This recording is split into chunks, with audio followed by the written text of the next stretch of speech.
Welcome back. So, not our usual way, but today we're going to start by reading a couple verses of scripture, and that's Ephesians 5:15 to 16. And those verses say, "Look carefully then how you walk, not as unwise, but as wise, making the best use of the time because the days are evil." Now, Chris, there's a few Christians that stand out as people who took this verse to heart. Someone who is happens to be the subject of today's episode of Christians Every Christian Should Know, and that's Robert Murray McCheyne.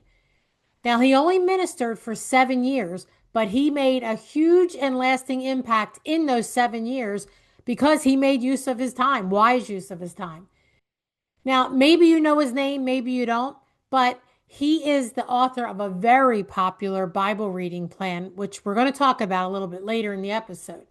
But it's been said of Robert Murray McCheyne that he's someone who, being dead, yet speaketh. Now, there are lots of things we can glean from his life, and he is still speaking, even if he is dead. Yeah, it's a true statement. Robert Murray McCheyne was born on Friday, May 21st in 1813 in Edinburgh, Scotland. He was the youngest of 5 children, and he had 2 brothers. The oldest one was David, who was 10 years older than Robert, and he had another brother, William, who was only 4 years older than him.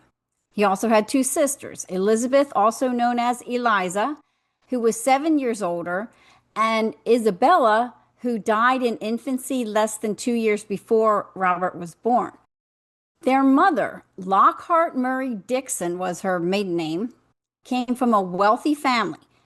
Their father, Adam McCheyne, was from a relatively humble background, but he rose to have a very prominent position as a lawyer, eventually even becoming a member of something called the Society of Writers to His Majesty's Signet. Now, that's a mouthful, and this is a private society of Scottish lawyers. It goes back to 1594, and it actually is still out there today.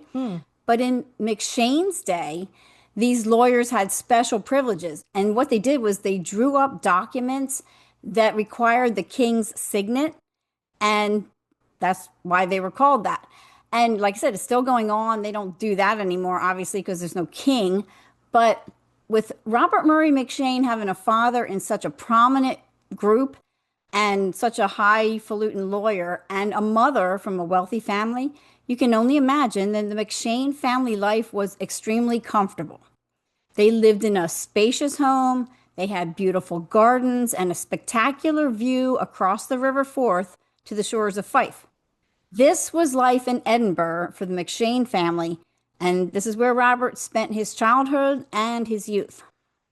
And of course, like most families of affluency, education was high on the agenda for the McCheyne family. Robert's brother William studied medicine, and he later practiced as a surgeon. His oldest brother David became a lawyer, just like their father. Now, Robert was also really smart. At 4 years old, he learned the Greek alphabet for fun while recovering from a sickness. Sounds like fun, doesn't it? Sounds like a lot of fun. Chris, I took a class in Greek and was learning the Greek alphabet, and it wasn't even fun as an adult. But Robert had a natural ability for rote memorization, another thing I don't have. But he was also a people person, and he was really popular. He led a privileged life, and that afforded him the opportunity to not only get a great education, but it also gave him the luxury of lots of leisure time. And he often spent holidays at his mother's ancestral home in Dumfriesshire. He spent time traveling. He became good at horseback riding, gymnastics, music, poetry, and languages, obviously. And he was better than average at drawing. And that was a skill that he would later put to use on a journey to Palestine in 1839. So life was pretty good for the McCheyne family in every way. And you might be thinking that was true of the family's spiritual life, but it wasn't. No. Robert didn't become the solid Christian who left his mark on society because of his parents' leading. Not in any way. The McCheyne family attended church, and they were members of various congregations of the Church of Scotland during Robert's childhood, But there were major doubts as to whether they were truly saved while Robert was growing up or just living outwardly moral lives. And that's what Robert thought of them when he later became a Christian. And I'm sure that really wasn't unusual at all.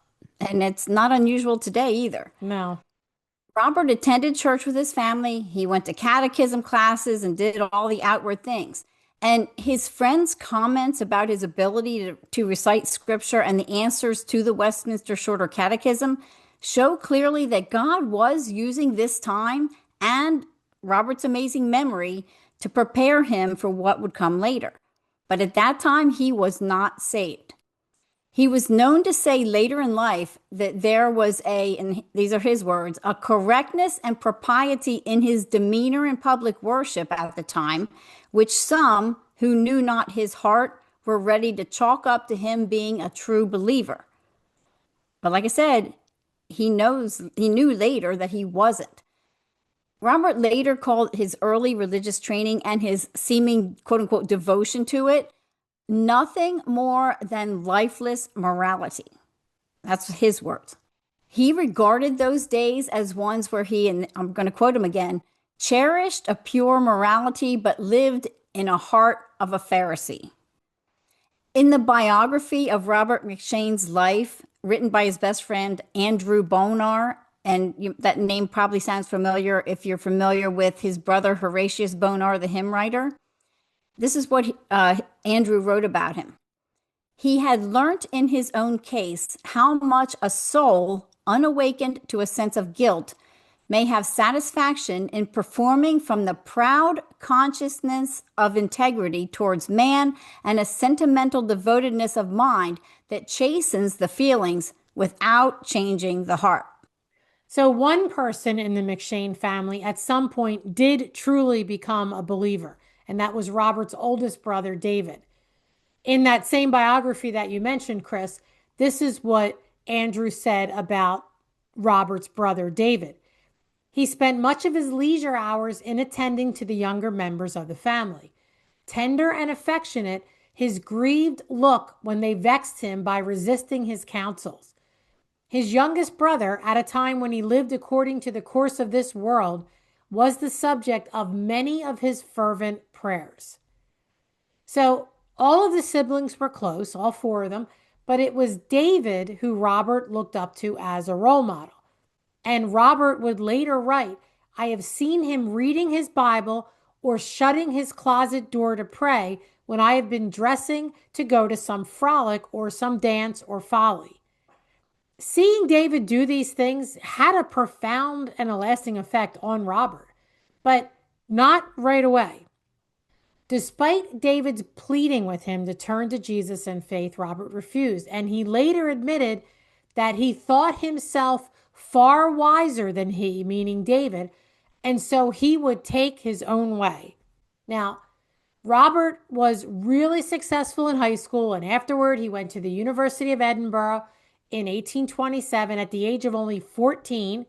He excelled academically and he enjoyed a social life a lot, maybe too much. Robert liked playing cards. He liked dancing, going to parties, all the things that he would later regard as worldly. And he described his teenage years as careless, worldly, and unconverted. And this is what he said, and I'm quoting, I kissed the rose nor thought about the thorn.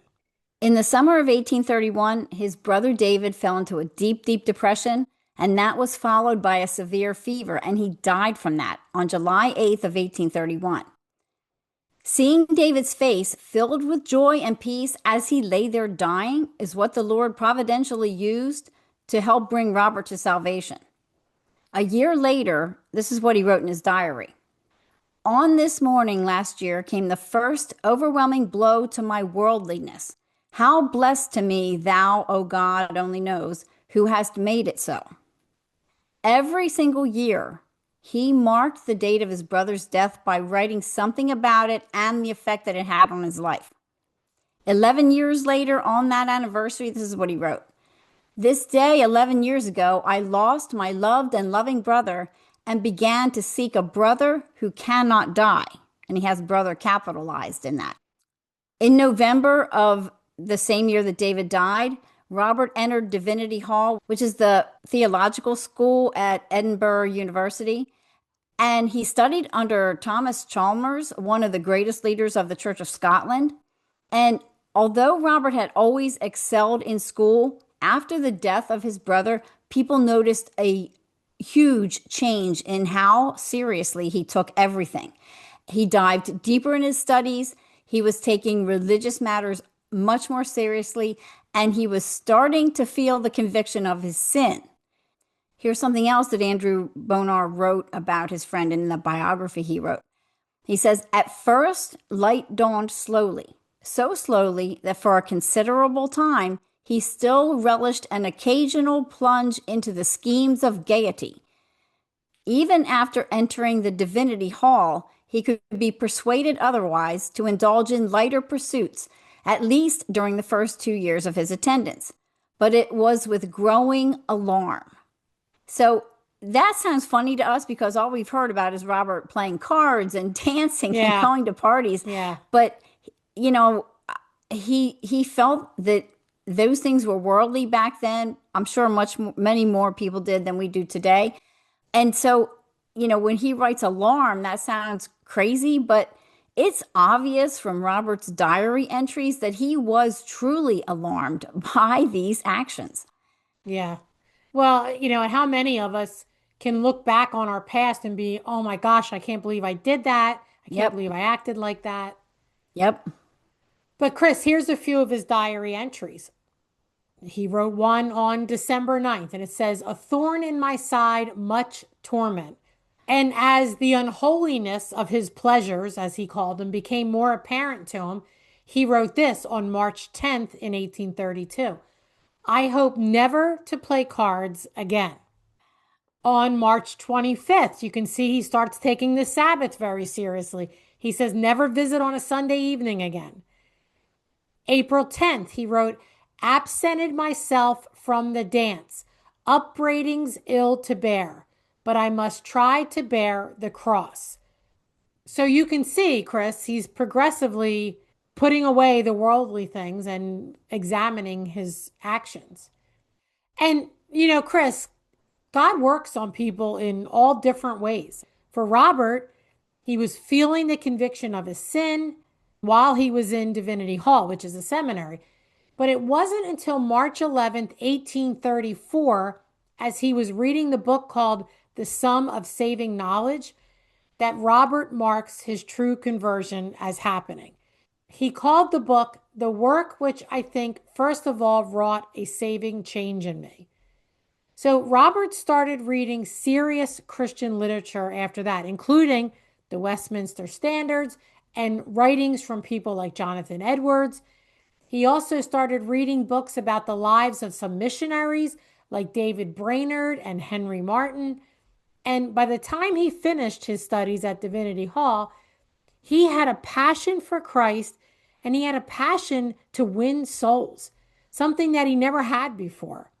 And in the spring of 1835, he went for examination by the Presbytery of Edinburgh and he was licensed to preach. And for a while, he preached at various different places, and then accepted an invitation to be the assistant pastor to John Bonar, who is a distant relative of Andrew and Horatius. And John Bonar was pastoring two different locations in what they called a parish, which is probably like a township, of 6,000 people. Robert accepted this invitation, always wanting to be wherever the Lord wanted him. He said, "It has always been my aim and it is my prayer to have no plans with regard to myself, well assured as I am that the place where the Savior sees meet to place me must ever be the best place for me." So that's how he felt about it. And he got this call. And these two churches that Pastor Bonar and here RobertMurrayM'Cheyne were pastoring in were in two places called Larbert and Dunapace. And this was a very, very poor area with a ton of needy families. And sometimes, this sounds crazy, but sometimes these two pastors would visit as many as 20 or 30 homes every single day. That's just amazing. I don't know how you physically have the time to do that. That's unbelievable. I don't know either. It just sounds incredibly insane, but Robert McShane truly loved people and he was seriously concerned for their souls. He made journal entries about their spiritual condition. He prayed for these people. He took the time to write long letters to many of them. While he was pastoring there, he was in poor health, as you can imagine, if you're doing that much. And he Yeah, was probably also, exhaustion. yes, and he was also suffering from something that they used to call melancholy, which is a term they used for somebody who was suffering a lot of times from depression, as we would call it today. And Rose, if you're that tired, it would be super duper easy to get Yeah. down in the dumps. I'm always amazed at how many great men of faith suffered from depression. I am always amazed at that. I am always amazed at that. Robert McShane was an assistant pastor there for 10 months. And then in November of 1836, he was called to pastor a new church, which was St. Peter's Church of Scotland in Dundee. And that was a fast growing town that became famous for its textile industry. He was ordained there on November 24th at the age of 23, and he pastored there at that church for the rest of his life. Now, his health didn't improve with the move to Dundee, probably because he didn't slow down and he was still exhausted because he was no less devoted to the 4,000 people that were in that parish as he was to the first one. After pastoring there for 2 years, Robert McShane began to experience violent palpitations of the heart. Again, could be from lack of sleep. Lack of sleep will do crazy things to you physically. It will. So he went back to his parents' home in Edinburgh and he took a complete break from ministry for a time. Now, at the General Assembly of the church in Scotland in 1838, a decision was made to appoint a mission of inquiry to the Jews. Now, this was mainly a fact finding tour to examine the spiritual condition of the Jews in Palestine and in other countries. In those days, it was thought that travel, sea air, and a change of scenery was one of the best cures for illnesses of the body and the mind. Now, while Rose, Rob, I want to go to the doctor and have him say, I'm going to write you a prescription to go to the Caribbean and sit on the beach. that's right, I need a change of scenery, and I definitely need some The sea air. air and some travel. That's right. While Robert was on his break in Edinburgh, he was asked to be part of this mission of inquiry to the Jews, probably because they thought it would help him physically too. Now, being mission minded, Robert accepted the invitation and his congregation agreed and let him go. He, his friend Andrew Bonar, and others traveled for 8 months from March to November of 1839. Now, Chris, I don't want my sea excursion to last that long. I want to get on a No, plane and be there in 2, 3 hours. me too. Now, while they were in what's modern day Turkey, Robert became really ill with a fever and he almost lost his life. When Robert returned to St. Peter's in Dundee, he found that his church had undergone a powerful revival under the interim preacher, and that guy's name was William Chalmers Burns. Robert returned on a Thursday, and when he went to the regular Thursday meeting, he found the church crowded with 1,200 people waiting to hear him preach and to welcome him home. Andrew writes this in his biography. Many of his brethren were present to welcome him and to hear the first words of his opened lips. There was not a seat in the church unoccupied. The passages were completely filled, and the stairs up to the pulpit were crowded, on the one side with the aged, and on the other with eagerly listening children. Many a face was seen anxiously gazing on their restored pastor. Many were weeping under the unhealed wounds of conviction. He gave out Psalm 66, and the manner of singing, which had been remarked since the revival began, appeared to him peculiarly sweet, so tender and affecting as if the people felt that they were praising a present God. After a solemn prayer with them, he was able to preach for above an hour. Not knowing how long he might be permitted to proclaim the glad tidings, he seized that opportunity not to tell of his journeyings, but to show the way of life to sinners. His subject was 1 Corinthians 2, 1 to 4. The matter, the manner, and the accompaniments of Paul's preaching. It was a night to be remembered. And Rose, you would think that he would have talked about Jerusalem and his trip, but he didn't. Yeah, and his sickness, or even how God healed him, or Yep. any of that. There's no evidence at all that Robert McCheyne had any feelings of envy that his congregation underwent a revival during his absence.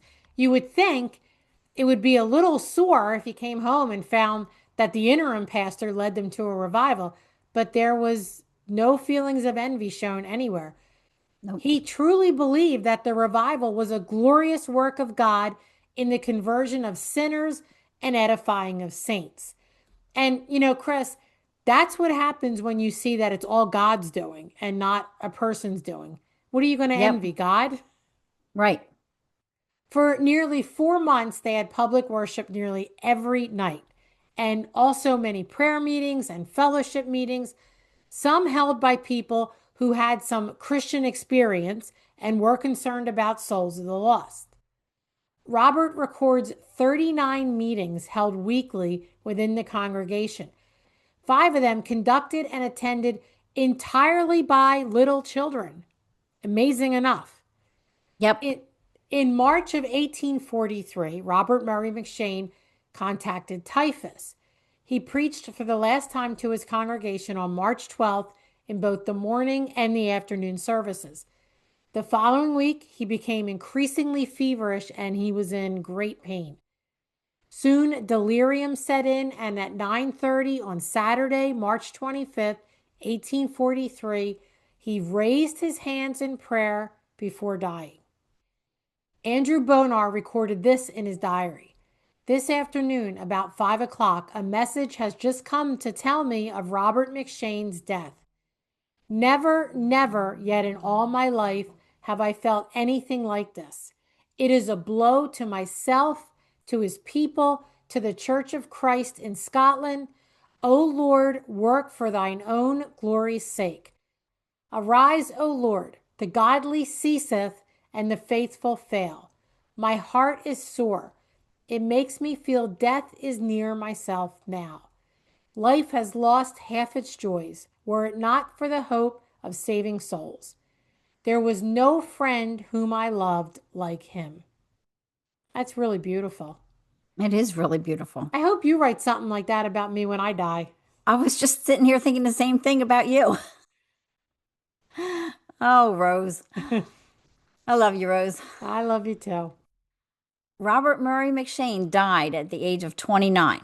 He never married, but he was engaged twice. At the time of his death in 1843, there's evidence that he was engaged to a lady named Miss Jessie Thane, who has excerpts in her diary about being engaged to him. We said at the beginning of this episode that you might have heard about Robert Murray McCheyne from his Bible reading plan. Well, he does have one named after him. I've never followed it myself, Rose. I don't think you have either. No, I haven't. But many people like it for several reasons, and we're going to give you some of them. One of them is the way that the Bible is divided up into digestible parts. Robert McCheyne divided the readings into a 4-column system, initially intending 2 of the 4 passages daily to be read during family devotion and worship, and 2 for private study each day. Reading all 4 passages would take about 12 to 15 minutes a day. And those 4 passages he specifically selected to help you see the unity of Scripture so that you could understand the overarching story of the Bible better.